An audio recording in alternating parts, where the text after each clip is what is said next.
In your top story this hour, family members of 12 crash victims have started gathering in Tiyani village, where a mass funeral service will be held this morning.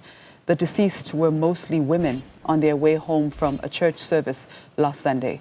Newzroom Afrika's Ziniko Mhlaba is there and joins us now for an update.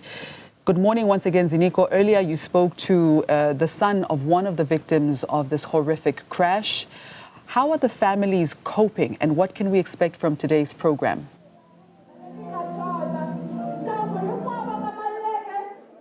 Well, good morning once again, Mr. Chaba. Well, I can tell you things have changed since the last time we spoke to you, and I'm talking about the issue of the community members. It's just 7 o'clock, but I can tell you both tents are fully packed by community members of this particular village, Tiyani.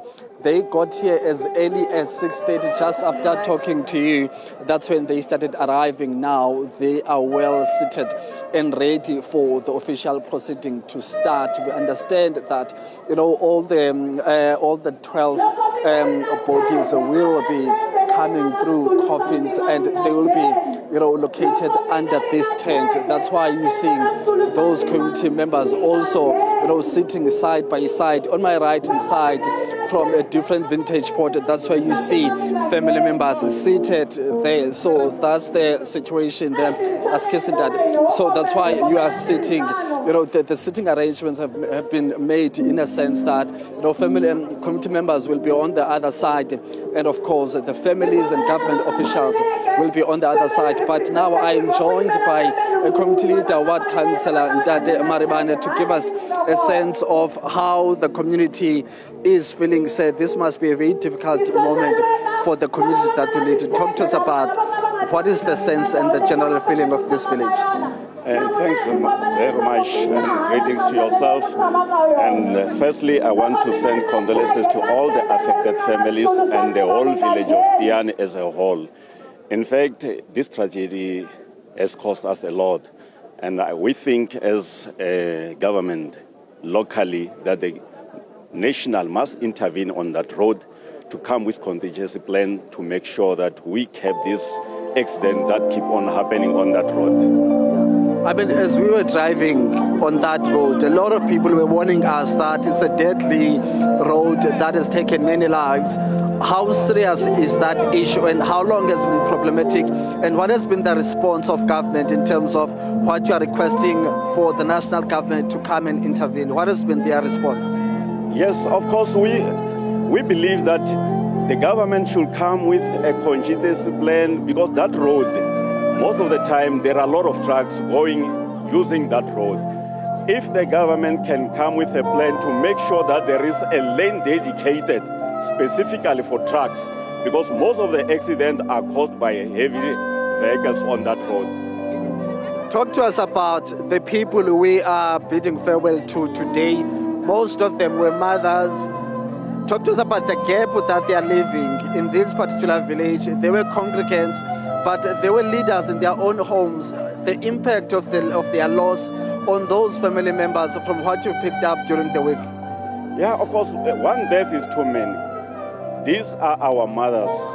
They have children, they have grandchildren, they have lost their husbands. There is a vacuum now in those families.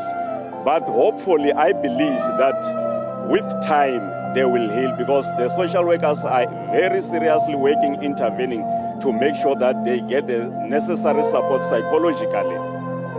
The role of all the stakeholders in terms of solving the issue of addressing the issue of reckless driving, but also road safety in this village, how has it been, especially with the taxi associations, law enforcement authorities? How have those conversations been going in terms of addressing that, before we talk about the intervention that the national and provincial government can play? I think the visibility of traffic officers on our road is very much important, to make sure that we as the citizens, we abide to all the rules of the roads, because speeding sometimes is what is costing us life. So we believe that the visibility of law enforcement on our roads can play a very crucial role. However, even ourselves as citizens, we have a responsibility for our safety and the safety of other road users. Mr. Marambane, thank you very much, sir, for your time. Let me release you to join the other mourners. Thank you very much, sir. Thanks very much for the time. Thank you very much, sir. That's Mr.